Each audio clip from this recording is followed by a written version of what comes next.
پھر ہم ان کے پاس جب جاتے ہیں تو وہ ہمارا ہاتھ دیکھ لیتے ہیں, سارا کچھ بتا دیتے ہیں. ہم کہتے ہیں ہاں یار اس کے پاس تو بڑا علم ہے. میں بولتا بھی نہیں ہوں, وہ میرے بولنے کے بغیر ہی میری ساری ہسٹری سمجھا دیتے ہیں. مجھے تو یقین آ جاتا ہے یار اس کو تو میری کل کا بھی پتہ ہے, اس کو تو میری پرسنل باتوں کا بھی پتہ ہے, اس کو تو میرے اکیلے واقعات کا بھی پتہ ہے, اس کے پاس کچھ نہ کچھ علم ہے, لہذا اس سے علاج کروایا جائے. غلط ہے. اللہ کے نبی صلی اللہ علیہ وسلم نے کیا کہا تھا؟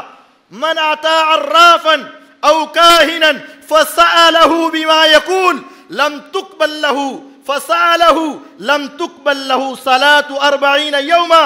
جو انسان کسی ایسے نجومی کے پاس گیا, کسی ایسے کاہن کے پاس گیا, کسی ایسے ٹیوا لگانے والے کے پاس گیا اور صرف اس سے سوال کیا, پوچھا بتاؤ میرا کاروبار کیوں نہیں چل رہا, بس یہ بتاؤ میری بیٹی کا رشتہ کیوں نہیں ہو رہا, بس یہ بتاؤ کہ میرے حالات خراب اور دن بدن نیچے کیوں جا رہے ہیں, صرف پوچھنے کی وجہ سے اللہ 40 دن کی نمازیں قبول نہیں کریں گے, صرف پوچھنے کی وجہ سے.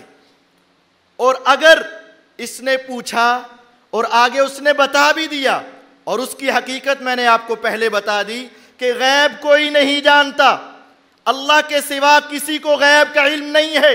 یہ ہمارے ساتھ جو جن ہے جس کو ہم ذات بھی بولا جاتا ہے, یہ ہماری بات دوسرے جن کو اور وہ دوسرا جن اس کو بتاتا ہے. تو جس نے اس کی بات سن کر تصدیق کر دی, اس نے کہا تیرے ساتھ ایسا ہوا تھا, اس نے کہا ہاں.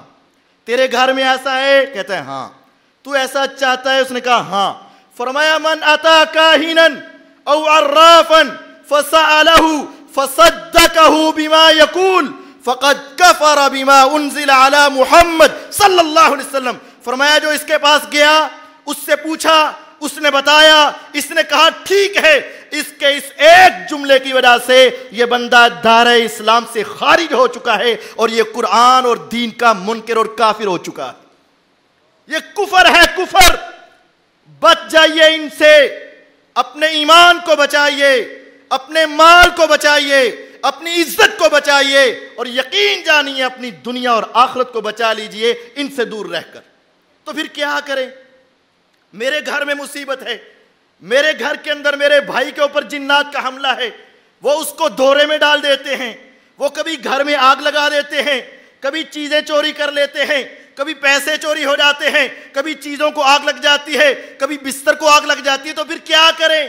ہاں آئیے, ان تمام مسائل کا حل قرآن و حدیث میں موجود ہے.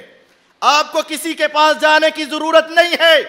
یقین جانیے اگر آپ آج کے بتائے ہوئے 10 پوائنٹ, صرف 10 باتیں آپ کے سامنے, اگر آپ ان کے اوپر عمل کر لیں, اور یہ میرے ہاتھ میں ایک چھوٹی سی کتاب ہے, ہر آدمی کی جیب میں آ سکتی ہے, صرف 50 روپے میں یہ ایک ایسی کتاب ہے جو آج کے پورے درس کا خلاصہ بھی ہے, اور ساری دعائیں جو آپ کو بتائی جائیں گی اور اس سے زیادہ اس کتاب کے اندر موجود ہیں. آپ کو کسی کے پاس جانے کی ضرورت نہیں. وہ 10 باتیں یاد رکھیں اور ہر آدمی اپنے اعمال کو درست کر کے اپنے پورے علاج کو اچھے طریقے سے کر سکتا ہے. کسی کے پاس جانے کی ضرورت نہیں.